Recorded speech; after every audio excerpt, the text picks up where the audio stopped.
అన్నిటిని పట్టుకొని తిరిగి శివుడి పట్టీలన్నీ పెట్టుకొని విభూతి పూసుకొని పూజలు చేసి గందరగోళం చేశాడు కదా రాహుల్ గాంధీ. ఇప్పుడే సడన్ గా హిందూ వ్యతిరేక వ్యాఖ్యలు చేస్తున్నాడు. అంటే ఇప్పుడు ఎలక్షన్స్ ఏం లేవు, 5 ఏళ్ళ వరకు లేవు. పబ్లిక్ కి షార్ట్ మెమరీ ఉంది, అన్ని మర్చిపోతారు. అప్పటి వరకు అన్ని ఇదైపోతుంది. అప్పుడు మళ్ళీ వచ్చి కాలు పట్టుకుంటే సరిపోతుంది. అదే చూడు, ఏకాదశికి ఆత్మగా ద్వాదశికి పాప కూడా అన్నట్టు వీళ్ళు సిగ్గుశరం ఉండదు. అక్కడ లోకల్ లీడర్స్ మీద ఆధారపడి ఉంది. అది నీకు కాంగ్రెస్ లో కూడా ఎంత, అది కర్ణాటకలో కూడా ఎన్ని సంవత్సరాలు ఉంటుంది. ఇప్పుడు ఈ సిద్ధరామయ్యకు, డీకే శివకుమార్ కి ఇళ్ళ కొడతలేదు. దాని తర్వాత వాళ్ళ లింగాయతులకి ఏమని ఒకళ్ళు అంటారు స్వామీజీ, ఒకళ్ళేమో ఒక్క లింగలకి ఏమంటారు, ఒకరేమో అంటే వాళ్ళు కూడా ఒక్క లింగాసు, అది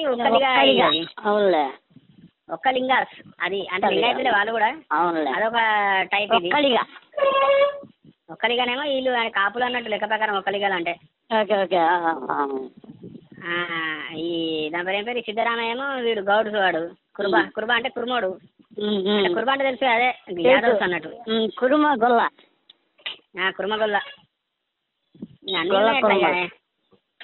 అంటే ఏదైనా ఉండని గొల్ల ఉండని ఇది ఉండని. కానీ నిజమైన యాదవులు ఏంటంటే శ్రీకృష్ణ భక్తులు, వీళ్ళంతా దొంగ భక్తులు, వీళ్ళంతా ముస్లిం భక్తులు, వీళ్ళంతా ఉన్నారు. అందులో మంచి వాళ్ళు కూడా ఉన్నారు. కానీ 80% ఇప్పుడు ఈ సంగనాకేటోళ్ళే ఉన్నారు. ఒకసారి ఎవడో పెట్టిండు యాదవ్ కులము మేము ఈయనకు సపోర్ట్ చేస్తామని. ఎవరి హీరో సూర్య ఉన్నాడుగా, ఆయన యాదవా? యాదవ్ అంట. ఏంది నీ ద్వారా కొత్తగా ఇప్పుడు చేసినారు చెప్తున్నా నేను అలా యాదవ్ అని. ఇంకెవరున్నారు, విజయ్ ఏమో వాడు క్రిస్టియన్, అదైతే తెలిసింది. వాడు వాళ్ళు దళిత ఇంటాడు అతను. అంటే దళితుడు అంటే అలా మాలానే ఉండొచ్చు. దాని తర్వాత ఈ విశాలేమో రెడ్డి, అంటే రెడ్డి క్రిస్టియన్ వాడు. సరే ఇప్పుడు వాళ్ళ గొడవ కాదు. ఈ రాహుల్ గాంధీ మొన్న శివుడికి స్థూలం చూపించి హిందువుల్లోనే ఇట్లా ఉంటారు అని చెప్పండం, దేవుళ్ళు ఆయుధాలు బట్టి ఉంటారు అని చెప్పండం ఏందని. అదే చెప్పేది. మరి మనం సిగ్గుండాలి అసలుకి. అది చేసినానికి అది చాలా మూల్యం చెల్లించుకుంటారు. ఇప్పుడు ఈ 100 సీట్లు వచ్చినాయి, నెక్స్ట్ టైం వాళ్ళకి 100 సీట్లు ఇప్పుడు నెక్స్ట్ టైం పెరుగుతాయి. అయితే నేను అనేది అది ఎట్లా వచ్చింది, పొత్తు పెట్టుకోవడం వల్ల వచ్చింది అని. అంటే నీకు సమాజ్వాదీ పార్టీ పొత్తు, వీళ్ళకు డైరెక్ట్ ఎక్కడ పోటీ ఉంది చెప్పండి? మధ్యప్రదేశ్ ఒకటి ఎన్నికలు చెప్పేది వినండి. వీళ్ళకు మధ్యప్రదేశ్, ఛత్తీస్గఢ్, గుజరాత్, రాజస్థాన్, కర్ణాటక, గోవా, తెలంగాణ ఇక్కడ డైరెక్ట్ ఫైట్ ఉంది. ఏది బీజేపీతోని ఇతర పార్టీలతోని. ఇక్కడ పొత్తు లేకుండా. ఇక మిగతా మీకు ఉత్తరప్రదేశ్ నుంచి నీకు ఎక్కువ రాష్ట్రాలు ఉన్నాయి. అక్కడ పొత్తు పెట్టుకోవాలంటే సమాజాన్ని పొత్తు పెట్టుకోవాలి. లేకపోతే పొత్తు పెట్టుకోకపోతే వాళ్ళకి ఒక్క సీట్ కూడా రాదు. ఒకటో రెండుది. ఇంకోటి మహారాష్ట్రలో కూడా పొత్తు పెట్టుకోవాలి. అంటే ఇప్పుడు 42 సీట్లు ఉన్నాయి. అంటే దాదాపు పెరుగుతాయి అనుకోని. 42 సీట్లలో వీళ్ళు పోటీ చేసేదని 18, 20 పోటీ చేస్తారు. అంతకన్నా పోటీ చేయలేరుగా. మళ్ళీ వీళ్ళకి తమిళనాడు ఉంది. తమిళనాడులో వాళ్ళు స్టాలిన్ ఎంత ముష్టి పడేస్తే అంతే చేయాలిగా. అంటే ముష్టి పడేసి చెప్తున్నా. కేరళలో ఒకటి బలంగా ఉంది, నేను కాదంటలేను. కేరళలో దాని తర్వాత ఒడిశాలో నీకు సీన్ లేదు, ఏపీలో సీన్ లేదు, పశ్చిమ బెంగాల్లో సీన్ లేదు, ఆమె కింద మీద పడ్డా ఆమె తల కింద తపస్సు చేసినా కాదది. పశ్చిమ బెంగాల్ ఏమైంది? పశ్చిమ బెంగాల్ ఉంది నీకు, అక్కడ నీకు మమతా బెనర్జీ రానిస్తుంది ఏమైనా వీళ్ళది. అంటే వీళ్ళకు డైరెక్ట్ పోటీ చేస్తే మళ్ళీ ఎన్ని సీట్లు గెలుస్తారు అది చెప్పండి. ఆ పొత్తులో ఎత్తులు కానీ ఇప్పుడు వీళ్ళు చేసారు చెప్తున్నా మీకు. మళ్ళీ వాళ్ళకు 250 సీట్లు వచ్చాయి. ఇప్పుడు 800 పెరుగుతాయి. ఇప్పుడు సీట్లు పెరుగుతాయి కూడా. ఏది 2029కి నీకు సీట్లు అయితే పెరుగుతాయి కదా. అంటే వాళ్ళు ఏ రాష్ట్రాలు దేంతో పొత్తు పెట్టుకోవడం వల్ల మళ్ళీ నీకు అంత ఈజీ కాదు బీజేపీని ఓడించడం కూడా. వీళ్ళు మధ్యప్రదేశ్, గుజరాత్ ఇక్కడ అంతా నీకు వాళ్ళు ఓడిస్తే కానీ వాళ్ళు గెలవలేరు. అక్కడ తీవ్ర వ్యతిరేకత వస్తే కానీ. ఇప్పుడు ఈ మధ్యప్రదేశ్, ఈ ఉత్తరప్రదేశ్ ఎన్నికలు, దాని తర్వాత ఇప్పుడు మస్ట్ వాళ్ళకి ఏంటంటే మహారాష్ట్ర, హర్యానా ఉన్నాయి ఎలక్షన్స్. దాని తర్వాత జార్ఖండ్ కూడా ఉంది ఎలక్షన్. అందులో తెలుస్తుంది ఏంటంటే ఏ రకంగా ఉంటుందని చెప్పి పరిస్థితి. ఏంటంటే అక్కడ పొత్తులు ఎత్తులు ఎట్లున్నాయి ఏంటి కథ. వాడు మళ్ళీ ముఖ్యమంత్రి కావాలని అడుగుతాడు కాంగ్రెస్. మళ్ళీ వాడు ఇక్కడికే వచ్చేటట్టున్నాడు. వాడు మళ్ళీ ఉద్ధవ్ ఠాక్రే అనేటోడు. ఉద్ధవ్ ఠాక్రే ఎక్కడికి? బీజేపీ గుడికి. ఆయన ఉప ముఖ్యమంత్రిగా ఉన్నాడా? ఫడ్నవీస్ పోయాడా? ఉన్నాడు. నేను రిజైన్ చేస్తా అది అన్నాడు. చేస్తాను కానీ వద్దని చెప్పారు. ఆయన చేస్తున్నాడు నైతిక బాధ్యత వహించి. మహారాష్ట్ర బ్రాహ్మణ్ కదా, మరాఠా బ్రాహ్మణుడు. మరాఠా విదర్భ. అంటే నాగ్పూర్ వీళ్ళదంతా నాగ్పూర్ బెల్ట్ కల్ట్ బెల్ట్ అది కల్ట్ బెల్ట్ నాగ్పూర్. నీకు మరాఠవాడలో ఒక సీట్ రాలేదు బీజేపీకి. ఘోరం కదా. మరాఠవాడ మొత్తం ఓడిపోయింది, మొత్తం కాంగ్రెస్ నుంచి చేసింది అక్కడ. అక్కడ వంచిత్ బహుజన్ అఘాడీ అనే ఒక పార్టీ ఉంది. ఆ పార్టీ ఏంటంటే వన్ సైడ్ గా సపోర్ట్ చేసింది కాంగ్రెస్ వీళ్ళ పార్టీకి. ఓకే. ఎవరిది? ప్రకాష్ అంబేద్కర్ది. వాడు ఏమైపోయాడు? అల్లుడు బాల్ ఠాకరే అల్లుడు ఒకటి ఉండేవాడు. వాడు ఉద్ధవ్ ఠాకరే అల్లుడు కాదు, వాడు తమ్ముడు కొడుకు. మహానిర్మాణ అంటే మహారాష్ట్ర నవనిర్మాణ సేన. వాడు అల్లుడు అని ఎందుకు అంటారండి మీరు? తమ్ముడు కొడుకు అని చెప్తుంటే. అవునులే, తమ్ముడు కొడుకు. వాడి పేరు ఉద్ధవ్ ఠాకరే. ఉద్ధవ్ ఠాకరే వాడు సొంత తమ్ముడు కొడుకు. బాల్ ఠాకరే ఉన్నాడు కదా, బాల్ ఠాకరే తమ్ముడు కొడుకు వాడు. ఈయన పేరు ఇప్పుడు అజిత్ పవార్ ఉన్నాడు. అజిత్ పవార్ కూడా శరద్ పవార్ తమ్ముడు కొడుకు, సొంత తమ్ముడు కొడుకు వాడు కూడా. ఓకే. వాడు ఏం రాణించలేకపోతున్నాడు ఉద్ధవ్ ఠాకరే. వాడి పేరు ఉద్ధవ్ ఠాకరే కాదు, వాని పేరు రాజ్ ఠాకరే. వాని పేరు రాజ్ ఠాకరే. వాడు ఏం రాణించలేకపోతున్నాడు అబ్బా. అందరు అంటారు అని మేనల్లు అని అందరూ కొంతమందిని మేనల్లు అండి. ఇప్పుడు అభిషేక్ బెనర్జీ అని ఉన్నాడు, వాడు మేనల్లుడు. ఎవరికి? మమతా బెనర్జీకి. అవును అవును. వాడిని డైమండ్ హార్బర్ అండి, వాడి నియోజకవర్గం. Diamond harbour Kolkata diamond harbour.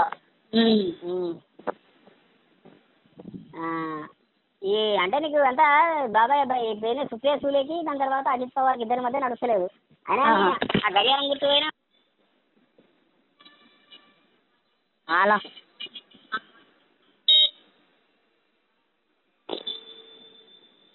అలా చంద్రబాబు నాయుడు టైప్ అనుకోండి శరద్ పవార్. నీకు చంద్రబాబు నాయుడు అంటే విశేషమైన అభిమానం. నీకు చంద్రబాబు నాయుడు అంటే విశేషమైన అభిమానం. ఎవరికి? నాకా? నాకేం అభిమానం లేదు అంటే. ఒక రోజుల్లో కత్తి కట్టుకొని తిరిగావుగా చంద్రబాబు చంద్రబాబు చంద్రబాబు గొప్పోడు చంద్రబాబు అని. చంద్రబాబు అంటే నీకు అభిమానం ఉండేది. ఎన్టీఆర్ తర్వాత చంద్రబాబు నువ్వు టీడీపీ వాళ్ళలాగా వాయిస్ ఇప్పించేవాడు ఓ సమయంలో. అట్లా కాదు, ఒకప్పుడు అంటే అట్లా కాదు. కొన్ని విషయాల్లో నేను ఒప్పుకుంటా. అంటే యూనివర్సిటీలో ఈ కర్ఫ్యూ లేకపోవడం, అవి లేకపోవడము, వాడు కొన్ని కార్యక్రమాలు చేయడము అప్పుడు నచ్చి అప్పుడు బీజేపీతో ఉంటుండే కదా. అంటే మా దగ్గర పార్టీస్ రెండే ఉండే. ఒకటి ఒకటి పార్టీసే ఉన్నాయి మా యూనివర్సిటీలో. ఒకటి TDP, BJP and MIM party. అంటే కొంచెం వాళ్ళని అనగదొక్కిండు అదొక్కిండు అని చెప్పి మనకు కొంచెం ఇది ఉండే, కొంచెం ఆప్షన్. అంటే కొంచెం చేసిండే, కొంచెం వర్క్ అయితే చేసిండు. ఏది దగ్గర పేరు ఇప్పుడు ప్రజలు ఎంత మంచి చేసినా ఒక్కోసారి పట్టించుకోరు. అవును. ఇప్పుడు కళ్యాణ్ బెనర్జీ చూడు, అవినీతి పరుడుతో వంటకాగి వాడి సపోర్ట్ తీసుకున్నావు. ఒక సమయంలో ఐటీ జీఎస్టీ కేసులు నువ్వే కదా పెట్టింది అని అడిగాడు. ఇప్పుడు బీజేపీతో ప్రతి ఒక్కరు ఇక బీజేపీతో పొత్తు పెట్టుకున్న వాళ్ళు ఎవరెవరు ఉన్నారు చెప్పండి. మమతా బెనర్జీ కూడా ఒక సపోర్ట్ పొత్తు పెట్టుకుంది. ఏది వాజ్పేయి టైంలో మమత లలిత అండ్ సమత అని 3 పార్టీలు నేను సతాయించినాయి. సమత అంటే ఈ పార్టీ ఎవరు? నితీష్ కుమార్ది. లలిత అంటేనేమో జయలలిత పార్టీ. దాని తర్వాత మమత అంటే మమతా బెనర్జీ. ముగ్గురు ఎన్డీఏ సపోర్టే ఉండే కదా. అప్పుడు నేషనల్ కాన్ఫరెన్స్ ఆడు కూడా ఉండే. ఫారూక్ అబ్దుల్లా కూడా వాడు ఎన్డీఏలో భాగస్వామ్యం ఉండే, తెలుసా మీకు? ఇప్పుడు ఇండియా కుటుంబంలో ఉందా ఇది? దాన్ని ఏమంటారు ఈ టీఎంసీ? ఆడ ఏ కూటమిలో లేదు. అది టీఎంసీ ఉందని చెప్పింది కానీ అది మళ్ళీ విడిగానే పోటీ చేసి కదా. మళ్ళీ ఏం పొత్తులో ఏం సీట్లు ఏం కావాలి. అందుకనే ఆ ధైర్యంతోనే వాడు అన్నాడు. అందుకనే ఇండియా కూటమికి వాళ్ళకి ఎన్ని సీట్లు వచ్చాయి బా పార్లమెంట్వి? ఎవరికి? టీఎంసీ. టీఎంసీకా? ఒక నిమిషము. వీళ్ళకు 12, 29 వచ్చినాయి వాళ్ళకు. ఓరినైనా వాళ్ళది చాలా పెద్ద ఇది ఉంది. అక్కడ వాళ్ళు నితీష్ చంద్రబాబు కలిసి ఎన్డీఏ అవుట్, ఇండియా కూటమి వచ్చేస్తుంది. ఇండియా కూటమి అంత రావడంతో ఇది లేదండి. ఇండియా కూటమి ఆమెను కలుపుకొని వాళ్ళు ఇండియా కూటమి పెట్టుకురాలు. ఎవరు? ఆమెను కలుపుకొని పెట్టుకోరు నీకు. మరి ఇప్పుడు ఇండియా కూటమికి పొరపాటు రేపు రోజున చంద్రబాబు వచ్చేస్తే అప్పుడు టీఎంసీని ఇంత చంద్రబాబుని కూడా మీరు అనుకోనంత అదేం జరగదండి. పొరపాటున కూడా రారు వీళ్ళు కూడా. ఎక్కడ లాక్ చేశారు ఆయన్ని బాబుని? నేను అనేది వీళ్ళది ఒక లాక్ పడాలి కదా. చెప్పేదినండి. ఇప్పుడు నువ్వు 9 సీట్లు వచ్చినాడు ఎంత తెలివి ఉంటే 240 సీట్లు వచ్చినాడు ఎంత తెలివి ఉండాలి. మీరు ఆలోచించండి. నేను కాదన్నబ్బా, ఇప్పుడు బాబుకి లాక్ ఎక్కడ పడింది అంటున్నా. ఆయన పోలేని పరిస్థితి ఎక్కడ ఉంటుంది? అని పోలేని పరిస్థితి ఉన్నది ఆల్రెడీ. కేసులు ఉన్నాయి, అవి ఉన్నాయి అన్నీ. ఒకటి దాని పేరు అనగనగా ఒక రోజు టైపు ఉంటుంది, అనగా ఒక రోజు బ్రహ్మాండ టైపు, నెల్లూరు పెద్దారెడ్డి టైపు. ఈ ఫైల్ మొత్తం తీసి ఇంగడ పెట్టారు. పెడతారా? ఫైల్ మొత్తం పెడతారు ముందు వాళ్ళు. అవన్నీ మేము నువ్వు వచ్చాయి ప్రభుత్వం మాకున్నప్పుడు వాళ్ళదేంటి అని చెప్పంటే ఇప్పుడు అంత తెలివి తక్కువ పని చేయడు. వాని మీద యాక్టివ్ అని ఉంచుతాడు వాడిని. ఇప్పుడు వాడు ఒకవేళ పక్క జరిగితే ఇప్పుడు నాకు నేను చెప్తున్నాయినబ్బా, ఇప్పుడు శుభ్రంగా ఉప ప్రధాని పదవి ఇచ్చి ప్రత్యేక హోదా ఇచ్చి మొత్తం అన్ని ఇస్తాం రా అని చెప్పంటే మా మామగారు ఈరోజు ఆర్కే రాశాడు ఉప ప్రధాని పదవి ఎన్టీఆర్ గడిగితే ఆయన ఓడిపోయాడు కాబట్టి ఏమో అని వీపీ సింగ్ అన్నాడని ఆర్కే ఈ రోజు అంతా చదువు రాశాడు. 89లో ఏమైందంటే ఎన్టీఆర్ ఓడిపోయింది. అయితే అప్పుడు ఈయనకు అసలు ప్రధానమంత్రి పదవి ఎన్టీఆర్ అన్నాడు. మళ్ళీ దాంట్లో వీపీ సింగ్ అయ్యిండు. అంటే వీపీ సింగే నీకు పోరాటం చేసిండు మండల కమిషన్ అని, మండలని వీళ్ళు కమండల్ అని. అవును. అయితే దానికి బయటకి సపోర్ట్ చేసింది ఎవరు? ఇటు బీజేపీ సపోర్ట్ చేసింది. నువ్వు అన్నావు కదా ఈరోజు సండే ట్రాఫిక్ ఉండదని. అసలు అమీర్పేట అయితే కంప్లీట్ గా మూసుకుపోయింది. కంప్లీట్ గా మూసుకుపోయింది. రోడ్డే కనిపించదు, అంతా జనమే. ఏమన్నా ఇంతగానో పబ్లిక్ బయటకి ఎందుకు వస్తారబ్బా? నేను అనేది మీరు చూసి అది కలిసి సినిమా చూసిరా? చూడలా. కలిసి సినిమా చూడలా. Okay okay. అయితే ఏదో చెప్తున్నావు. అంటే నీకు 89లో వీళ్ళకి సపోర్ట్ చేసి ఎవరు మన దాని పేరు ఇటు బీజేపీ సపోర్ట్ చేసి ఇటు కమ్యూనిస్ట్ సపోర్ట్ చేసి బయట సపోర్ట్ చేస్తారు. రేపటి రోజున ఆయన కానీ ఇలా కానీ వచ్చే ఉప ప్రధాని పదవి ఇస్తారంటే తెలుగు వాళ్ళ నుంచి ఒక ఉప ప్రధాని పదవి గురించి చాలా అనుకున్నాను అనుకో. లోకేష్ కూడా రాజ్యాంగంలో యాక్చువల్ గా ఉప ప్రధాని అనే వర్డ్ కూడా లేదు, అసలు ఎక్కడ కూడా మెన్షన్ లేదు అసలు కాలంలో. కానీ రేపు లోకేష్ కి క్యాప్ ఇవ్వడం కోసం ఇట్లా వెళ్ళిపోయాడు అనుకో, అప్పుడు ఏం చేయాలా? దాని తోడు ఆ రాష్ట్రాన్ని కూడా ఇప్పుడున్న పరిస్థితులు అన్ని ఇచ్చి నడపలేమండి. ఆ రాష్ట్రాన్ని అన్ని ఇచ్చి నడపలేము. చెప్పినట్టు ఇచ్చి దాని దగ్గర డబ్బులు లేవు రాష్ట్రం దగ్గర. అప్పుడు హైదరాబాద్కి వెళ్ళిపోదామని అనుకున్నాడు అనుకో. ఎప్పుడు కానీ జనం నిన్ను కన్ఫ్యూజ్ చేస్తుంటే నువ్వే జనాన్ని కన్ఫ్యూజ్ చేయాలన్న ఒక కోణంలోకి వెళ్ళిపోయాడు అనుకో, ఏమవుతాడు? వాడికి వెళ్ళిపోతే ఏమవుద్ది? డ్రామా రివర్స్ అవుతుంది. రివర్స్ డ్రామా అవుద్దేమో. ఇక్కడ ఒక క్యాబ్ దొరుకుతుంది, లోకేష్ వస్తాడు, లోకేష్ నాకేం తెలియదు చూసి అంటాడు. ఇలాంటి వాటికి స్కోప్ ఉంటుంది కదా. నేననేది ఇప్పుడు ఏమైనా వాళ్ళకే లాస్ అండి. ఇప్పుడు వాళ్ళిద్దరు పోయినా వీళ్ళకు ప్రభుత్వంలో వచ్చిన మనకి ఏం ప్రాబ్లం ఏం లేదు. ఓకే. ఇండిపెండెంట్ కొంతమంది వీళ్ళు కూడా ఉన్నారు. దాని తర్వాత వీళ్ళు ప్లాన్ ఏ ప్లాన్ చేసి పెడుతున్నారు బీజేపీ వాళ్ళు కూడా. ఎవరిని అవుతారు ఇప్పుడు? ప్లాన్ ఏ ప్లాన్ బి ప్రకారం అట్లానే లేదు. డైరెక్ట్ మమతా బెనర్జీ సపోర్ట్ ఇస్తుంది. మమతా బెనర్జీ డైరెక్ట్ పట్టేసుకుంటారా గిట్ట కాళ్ళు? అలా అయితే నీకు రాజకీయాలు ఏది అప్పుడు కరెక్ట్ గా వీళ్ళు పోయిన 28కి 28 సెట్ అవుద్ది. అట్లా కాదు, నీకు ఇస్తే స్టాలిన్ గారు ఇస్తాడు నీకు సపోర్ట్. స్టాలిన్ కూడా ఏమి ఇస్తాడు స్టాలిన్? అంతకుముందు కూడా వాజ్పేయి హయాంలో వీళ్ళు మంత్రివర్గంలో లేరా అండి స్టాలిన్? అప్పుడు మీరు మొత్తం మీ తినాలి మాది తినాలి అంటారు వీళ్ళు. అన్నీ అక్కడే రేవంత్ రెడ్డి కూడా సపోర్ట్ ఇస్తాడని చెప్పేటట్టు. రేవంత్ రెడ్డి మాటకు వచ్చే మోడీ పోయి కలుస్తాడు. ఏంటబ్బా వాడేమన్నా మహాసింగేనా? మళ్ళీ తెలంగాణ చింగేనా? అది ఒకటి రాజ్యాంగబద్ధంగా ఈయన ఒక ముఖ్యమంత్రి, ఆయన ఒక ప్రధానమంత్రి, ఆయన ఒక మర్యాద పూర్వకంగా కలిసి కాదు. పదే కలుస్తాడు. ఇద్దరు ఒకడు వెంకటరెడ్డి మాటకు వస్తే పోయి నిధులు కట్టుతారని కలుస్తాడు. కోమటిరెడ్డి వెంకటరెడ్డి కాంగ్రెస్ లో ఉండి కూడా. నీకు కోమటిరెడ్డి వెంకటరెడ్డి ఏంటంటే ఇసుకే తరఫు అంటే ఉసుకే తరఫు అన్నట్టు ఉంటారు వాళ్ళు. ఎప్పుడైనా చెంపు కావచ్చు వాళ్ళు ఏంటంటే సదా మీ పక్కన అన్నట్టు ఇటు కాంగ్రెస్ లో ఉంటూ బీజేపీకి విధేయత ప్రకటించే వాళ్ళు. అవును. కోమటిరెడ్డి బ్రదర్స్. అవును. ఏమో ఈ రేవంత్ రెడ్డికి నా తెలిసి అన్ని కట్టి పెట్టేస్తారండి కాంగ్రెస్ లో. కట్టి పెట్టేసి దాంతో ఆర్ఎస్ఎస్ బ్యాక్గ్రౌండ్ వాడు ఈ అమ్మ అది చేసినట్టు ఉండదు, రాజకీయం చేయనట్టు ఉండదు కాంగ్రెస్ లో. దీని అమ్మ చెప్పి మారిపోయినా మారుతాడేమో. చాలా మంది ఉన్నారండి మీకు ఆర్ఎస్ఎస్ బ్యాక్గ్రౌండ్ ఉన్న వాళ్ళు కాంగ్రెస్. పివి నరసింహారావు లేడా? ప్రధానమంత్రి కాలేదా? నేను అనేది అశోక్ చవాన్ లేడా? దాని తర్వాత వేరే మురళీన్ దేవరా అనేటోళ్ళు కాదు. మీ వాడు ఈరోజు ఏం రాశాడు? ఇదే పివి నరసింహరావు ప్రధానికి 5 ఏళ్ళు గడిపాడంటే ఆయన బ్రాహ్మణుడు కావడం వల్లే గడిపాడు, నెక్కాడు. లేకపోతే ఉత్తరాదోడు దక్షిణాదోడిని అసలు పన్నెవరు అనేది మాట్లాడాడు. ఎవడు? చెత్త పలుకులు అట్లా ఉంటుంది.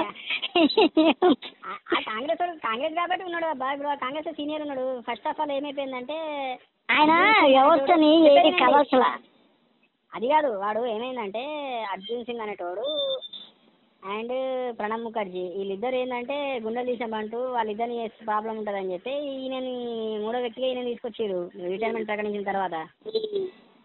వాళ్ళు ఇస్తే వీళ్ళనే బొక్క పెడతారనే ఉద్దేశంతోనే కదా నీకు పి నరసింహారావు వచ్చింది. అర్జున్ సింగ్ అనేట ఆయన పని ఉండే తెలుసా ఇంతకుముందు?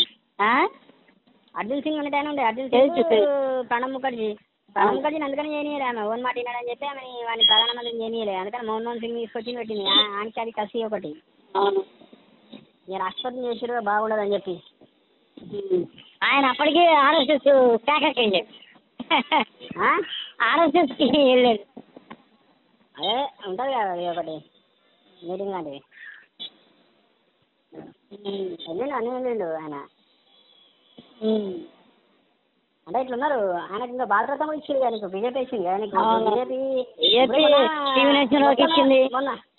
అది కాదు, ఎంతమంది ఉన్నారు? చౌదరి చరణ్ సింగ్ అనే ఆయన ఇచ్చిండు. అసలు చౌదరి చరణ్ సింగ్ అనే ఆయనకి ఎలాంటి అర్హత లేదు. వాడు అంత దిక్కుమాల పాలిటిక్స్ చేస్తున్నాడు. భారతదేశంలో లేనే లేడు. లక్నో అదే బాగ్పట్ అండి, బాగ్పట్.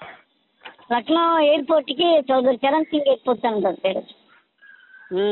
అంటే ఆయన రైతు నాయకుడు అట్లా ఇట్లా అని పెట్టారు. ఇక కులం చూసి పెట్టారు జాట్ల ఓట్ల కోసం.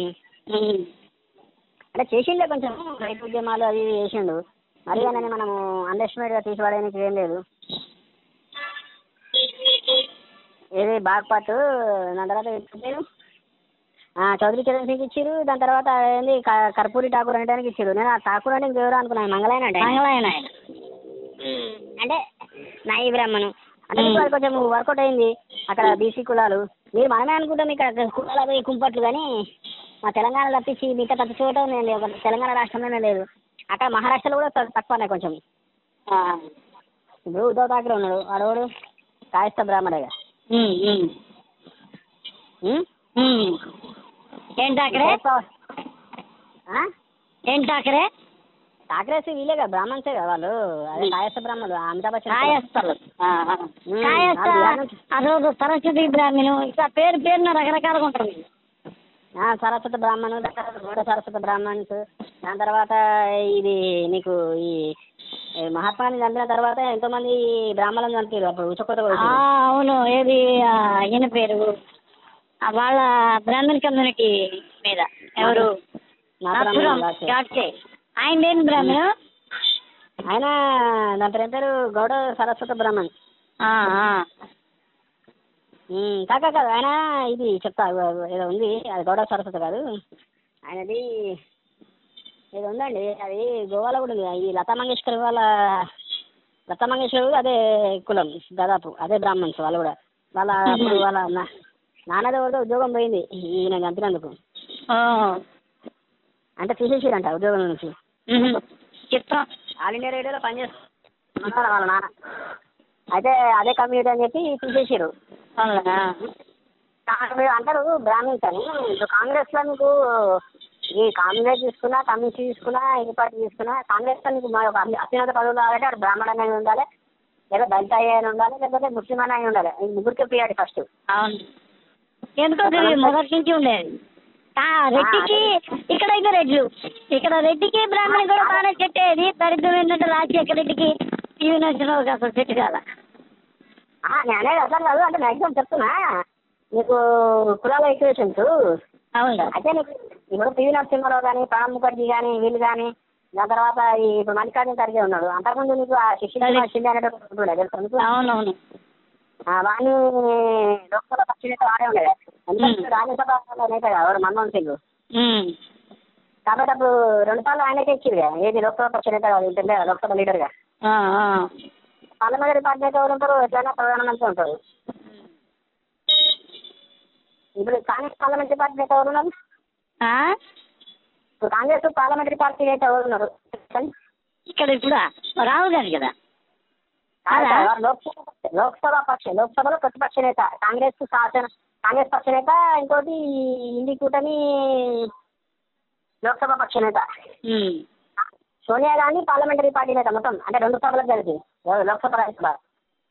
ఎక్కడ కాంగ్రెస్ ఆమెకేం లేదు కదా సీటు. అదే ఆమెకు రాజ్యసభ ఉంది కాబట్టి ఆమెకు పార్లమెంటరీ పార్టీ నేత రాజ్యసభలో ప్రతిపక్ష నేత వీడు మల్లికార్జున ఖర్గే. ఇప్పుడు ఇప్పుడు ఈయన అయ్యాడుగా. ఇప్పుడు నడ్డా అనగానే రాజ్యసభ పక్ష నేతగా ఉన్నాడు, రాజ్యసభ నేతగా. ఇప్పుడు నడ్డా రాహుల్ ఎవరు? రాహుల్ లోక్సభలో ప్రతిపక్ష నేత, అంటే పార్లమెంటరీ, అదే కాంగ్రెస్ పార్లమెంటరీ పార్టీ నేత. అసలు కాంగ్రెస్ లోక్సభ పక్ష నేత అనుకోండి.